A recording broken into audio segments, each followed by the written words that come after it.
Okay Jeevitha, நீங்க plan என்ன first? அந்த அமௌண்ட்ல ஒரு பிளான் வந்துருச்சு. அப்படி இல்ல.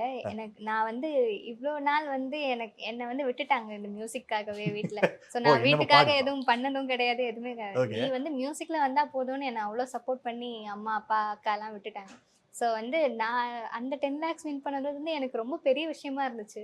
அ முதல் முறையா நான் ஒண்ணு ஆ, ஜெயிச்சு வீட்டுக்கு அவங்களுக்காக. குடுத்துருக்கேன். ஓகே. அவங்களுக்காக குடுத்துருக்கேன்னும்போது ரொம்ப சந்தோஷமா இருந்துச்சு.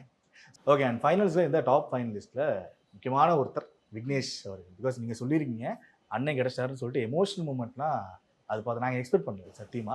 ஸோ விக்னேஷ் ராஜு அண்ட் மத்த ஃபைனலிஸ்ட்டோட அந்த பாண்டிங் வைஷ்ணவியா இருக்கட்டும், அந்த பாண்டிங் ஃபைனல்ஸ்க்கு அப்புறம் நான் முன்னாடி கேட்கல.